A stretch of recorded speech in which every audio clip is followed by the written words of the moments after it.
Hakuna mchezaji aliyetaka kwenda nyumbani kabla kocha hajasema. Watu wanatafuta points 3. Muhimu ni kujua kwamba hii ligi ni marathon, ni mbio za marathon. Mbio za marathon, kuna wakati mimi niliongoza kule kwa bodaboda kwenye Kili Marathon. Niliongoza. Nakumbuka niliongoza. Wanafanya uchale nikaongoza. Lakini wanariadha kweli wa Kigenya, si wa Kiganda, wa Kiethiopia wakaja kashinda. Kwa mbio za marathon kuna wakati unaweza ukajikwaa, ukateleza, ukaanguka. Inatokea wakati mwingine ukaongoza toka mwanzo mpaka mwisho. Ligi ni mbio za marathon. Nafanya hivi kwa sababu washabiki waanze kuzoea kwamba ikitokea bahati mbaya tumedraw isichukuliwe kwamba ni mwao. Lazima tuanze kuikubali. Hakuna club ambayo iliamua kuanzisha mpira kwamba ni mchezo wake ikashinda mfululizo. Haipo, haijawahi kutokea duniani. The Giants of Brazil 1970 wanasema ndio timu ya taifa bora kuwahi kutokea duniani. Nazungumzia kwenye level ya timu ya taifa iliyoshinda World Cup mara 4. Lakini ile The Giants of Brazil ya kina Pele na kina Carlos Alberto na kina Jairzinho wanasema ndio kikosi bora. Mexico ilicheza World Cup, imeshinda finali, imewafunga Italy goli 4-1 pale Azteca Stadium, Mexico City. Kwa hiyo wakawa wanafanya sherehe ya kutembeza kombe kwenye South America ile zone. Wakenda wakutana na Ecuador. Wakati wa Ecuador ilikuwa ni timu dhaifu kabisa. Kama hapa vile Afrika, si uzungumzie nchi gani, labda Djibouti labda. Brazil kala 4 kama walizofunga Italy. The Giants of Brazil, wana Pele, wana Jairzinho, wana watoto kwenye benchi kwa Mario, Professor Zagallo. Juzi kuna mtu mmoja alizungumza akasema huyu kocha wa Yanga Kaze anawezaje kutoka kwa kocha mkuu baadaye na kuwa kocha msaidizi? Haijawahi kutokea hiyo. Najua kwamba yeye alikuwa amepiga simu anataka kuwa agent wa Kaze. Kaze akitwambia, Kaze akamwambia huwezi kuwa agent wangu. Lakini nataka kumwambia Mario Zagallo 1970 alikuwa kocha wa timu ya taifa Brazil, ile The Giants of Brazil. Lakini 1994 World Cup ya Marekani alikuwa kocha msaidizi wa Carlos Alberto Pereira. Yaani 1970 ni kocha mkuu, 1994 ni kocha msaidizi, na baadaye 1988 akarudi kama chief coach. Achana na Mario Zagallo, labda kwa sababu ya mambo makubwa kwake hawezi kujua.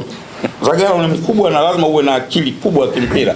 Charles Boniface Mkwasa kishakuwa kocha mkuu hapa Master Yanga, na kishapata kwa msaidizi. Hamjui nyie?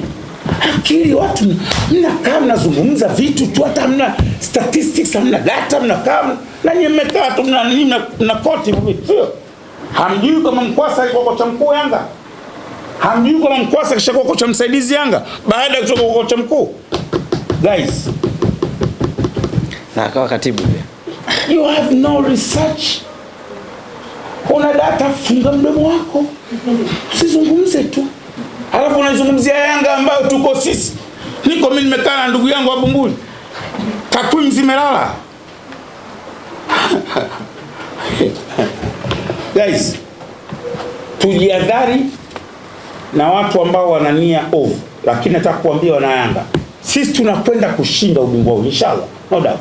No doubt. Nikiangalia mipango ya kikosi chetu, walimu, uongozi, wadhamini wetu, SportPesa, hususan Mwamba GSM, mepanga kushinda ubingwa huu. Hatuangalii matokeo wenzetu, wala hatushughulishi matokeo ya wapinzani wetu.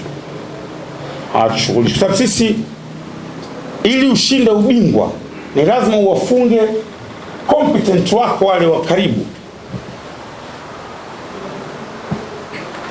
Jana kuna kijana mmoja akauliza, yani tu mmefluke airport, natoka Bukoba, anambia mmefluke, mmetufunga, mnajiona mshako wa miamba. Yanga timu iliyoifunga mara nyingi zaidi duniani ni Simba. Yani sisi Yanga timu tulioifunga mara nyingi kuliko timu yote ni Simba. Timu tulioifunga goli nyingi kuliko timu yote ni Simba. Unawezaje kusema timu hiyo tumefluku? Yani Yanga imefunga Simba zaidi ya mara 100. Unawezaje kusema tumefluku? Tumewafunga magoli yanafika milioni 8. Unasema tumefluku? Akili matope hiyo. Tumeoza jamani, akili mpaka unakosa kufikiri. Yani sisi kuifunga timu ile tumefluku. Nitafutie wewe timu ambayo sisi tumeifunga mara nyingi zaidi ya wale. Nitafutie. Host. Red Star. Abajalo. Njunge. Haipo. Ni wale tu. Ndio watu wafunga mara nyingi zaidi. Sasa tusemaje wao kuwafunga tumefluku? Nyinyi si mnajua statistics hizi mnazo na hizo hawezi pena utajie mie. Si mnazo hizi idadi ya mara tuzowafunga na magoli. Kwa hiyo niwaambie sio tu tumepanga kushinda ubingwa, lakini kuwafunga wapinzani wetu wa karibu katika kugombea ubingwa ni ishara ya kwenda kushinda taji hili. Lakini niwaambie kwa mechi ya kesho, kama zilivyo mechi zote za ligi kuu, tutakwenda na heshima. Hatuichukulii poa Geita kwa sababu umetoka kufungwa na Namungo. Hatuichukulii kiwepesi kwa sababu Geita imetoka kupanda ligi kuu. Ndio first time wanacheza Premier League. Wale ni wapinzani wetu katika mchezo wa kesho. Coaches wetu wanajua hii ni mechi ya ligi kuu. Hakuna dharau. Hakuna dharau. Wana coach mzoefu, ameshakuwa mpaka coach wa national team yetu. Wamesajili wachezaji wazuri. Itakuwa mechi nzuri yenye ushindani. Sisi tunachotaka ni kwenda kupata points 3. Na wao wanakuja kutafuta points 3. Kwa hiyo coach wetu atakuja na mbinu ambazo zitatufanya sisi tushinde bila kudharau. Twende kudharau timu hapo. Kuna kudharau. Na tuna ratiba kidogo kwa mwezi Oktoba, haiko tight sana, ingawa hizi back to back ya kutoka Kagera na kucheza kesho inafanya iwe tight. Lakini baada ya mechi ya kesho tunacheza tarehe 19. Tutakuwa na break ya national team tarehe 19 na KMC Songea. Alafu tunacheza tarehe 30 na Azam. Tunazipigia hesabu tumalize Oktoba tuna points 12. Utapataje points 12 kama uwezi kupata 3 za kesho ili kufanya iwe na 6? Wachezaji wetu tunawaambia, tunawakumbusha umuhimu wa wao kuifanyia kazi na kuitumikia jezi ya Yanga. Muhimu wa shabiki wetu waje kutunga mkono. Tulikuwa tunajaribu kuwasiliana watu wa bodi ya ligi tuone kuhusu viingilio. Wametuambia kwa sababu ndio ni ligi yao, viingilio ni shilingi 5,000 kwa mzunguko, 10,000 VIP B na 15,000, si ndio 15,000 VIP A. Lakini nadhani mpaka by saa 12 11 tunataka tu hype hizi mechi zetu, hususan ambazo sisi ni wenyeji.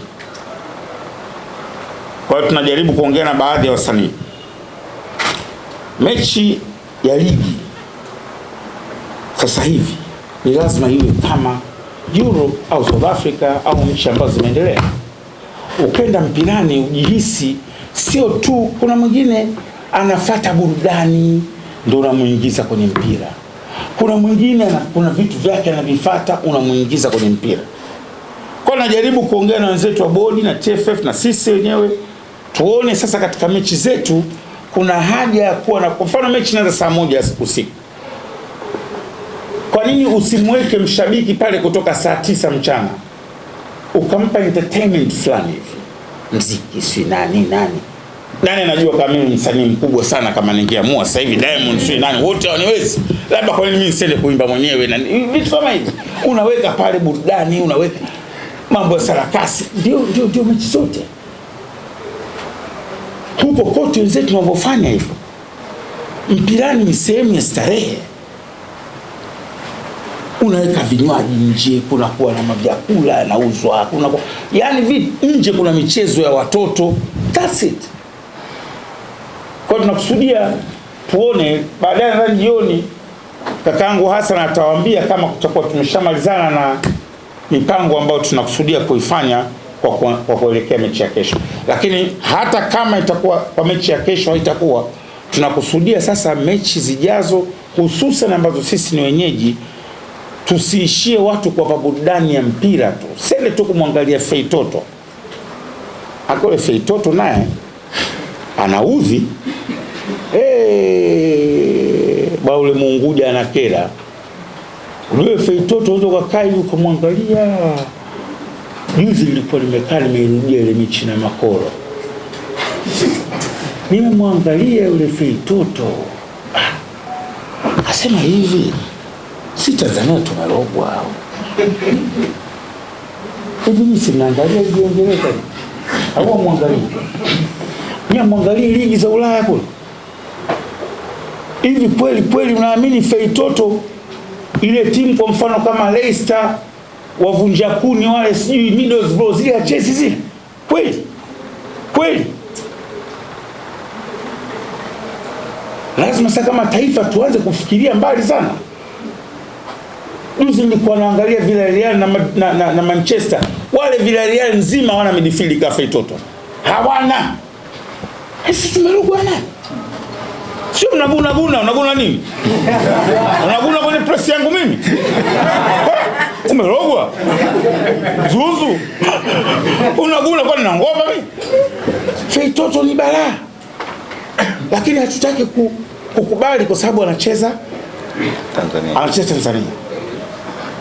Mbwana alipokucheza hapa Mbagala Market, ungeambiwa huyu baada ya miaka 5-6 anakwenda kwa top star wa Mazembe kwenye local league ya Afrika, au baada ya miaka kadhaa anakwenda kucheza Aston Villa, ungebisha. Take my word. Mimi najua mpira, sizungumzi mpira kama nauzungumza tu kama vile umetoka kwenye naujua. Fei na wachezaji wengi wa Tanzania wanayo quality fulani ya kucheza Euro. Ni kukosa tu misingi na ile utayari. Unajua kucheza nao Ulaya inahitaji roho mbaya kidogo, ujasiri, uvumilivu. Lakini juzi kwa Real nimeangalia katini, wanagongana tu midfield wote wavunja kuni. Fei avunje kuni. Kaenda katingisha kawe. Waulizi wale Makoro waliuma, kuna wakati wakanampisha mwanamume anatembea na maji. Haya ni waombe Wanayanga wenzangu, hizi nimeweka chombeza tu, twendeni kesho tukashangilie timu yetu. Sisi tumeongoza msimu uliopita wa ligi kuu kwa kuingiza washabiki wengi, lakini pia msimu wa 2017-18 na msimu wa 2017-18 mimi nilikuwa moto kweli kule ukoloni, lakini hao waliongoza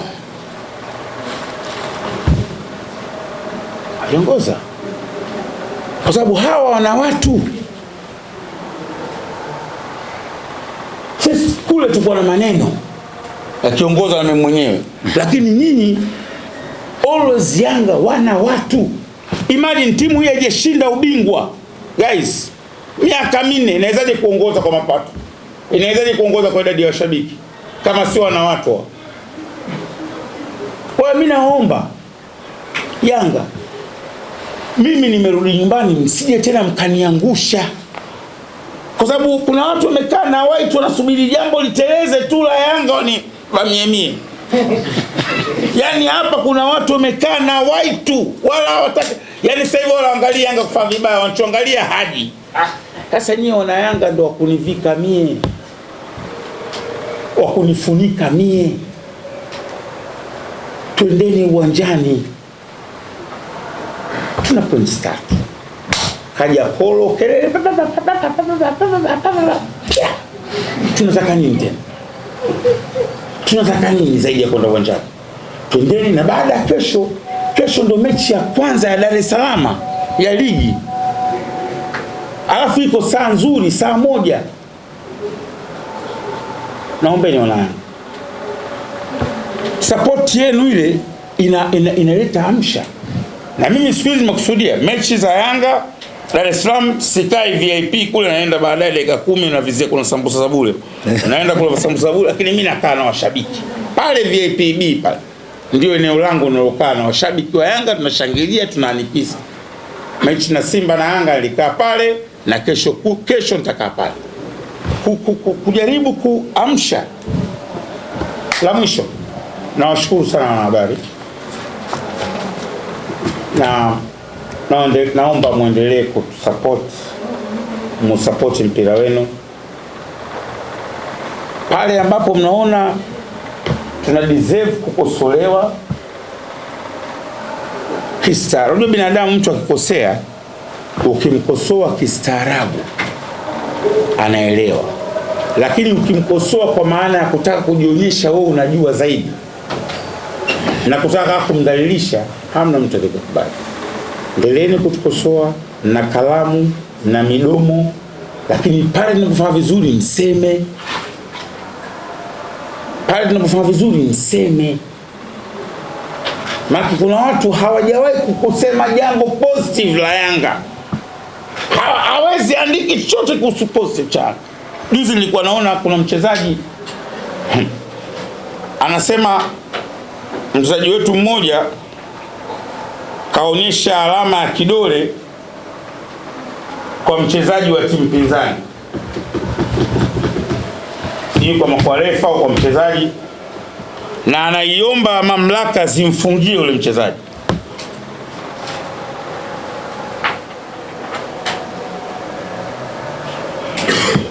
Kosa la mauaji lazima liwe na muuaji na aliyeuliwa. Kosa la wizi lazima liwe na aliyeiba na aliyeibiwa. Unatafuta kiklip cha ujanja, unasema alikuwa anamuonyesha mchezaji mwingine kidole, au kocha au refa. Huyo mchezaji yuko wapi? Huyo refa yuko wapi? Hakuna kosa ambalo unalisema tu kwamba kama alikuwa nakuna. Kwa mfano mimi watu wote mnaonijua, nakwambia kweli, mimi kwa mfano, mimi kama ukinichunguza, hii ni pozi yangu toka udogo wangu, nitashika hivi au nikivurugwa kabisa na yes. Kuna mtu mwingine, binadamu mwingine anavunja vidole tu kila wakati. Kwa nini afanye hivi? Wewe mtu kafanya hivi? Tuoneshe basi alomfanyia. Ndio kosa la mauaji, lazima kuwe na aliyeua na aliyeuawa. Hatuonyeshe waliouawa. Hatuwezi kuendesha mpira kwa fitna. Alafu the next day, hapo nyuma tuliona kuna mchezaji wetu kapigwa ngumi mechi ya Simba na Yanga, hakuweka. Tuliona kuna mchezaji wa Makolo karuka kama Bruce Lee, Shaolin Temple, mechi ya biashara, hakuweka. Mchezaji aliyekuwa yeye anamsimamia kama agenti wake kaonyesha washabiki wa Yanga, hakuweka. Wewe unapata wapi akija kimatopo? Utakujibu tu sasa hivi, tafyatua tu, hatuwezi kuacha ujinga. Jamani, mimi nimemaliza, na washukuru wanahabari. Leo ni siku ya Juma, nasema yaumul Juma, fasau ila dhikrillah wa dharul bay, yaumul Juma. Kwa hiyo hakuna maswali, asanteni na washukuru. Kama yapo mnulizeni. Jamani, shukran. Asante Haji. Bila shaka tumekwenda vizuri. Kwa hiyo jamani, mashabiki wa Yanga wamekwishaelewa. Kesho tunakwenda kukamilisha jambo letu pale. Sasa nataka Haji, kuna jambo moja. Mashabiki wa Yanga kesho wanapokuja, na nyinyi waandishi wa habari, tusaidiane kesho kwa pamoja. Kuna ujanja sema pasi zipigwa 15 ngapi, wengine wanabishana. Waandishi tusaidiane kesho pamoja na mashabiki. Haji atakuwa VIP B, mimi nitakuwa VIP A.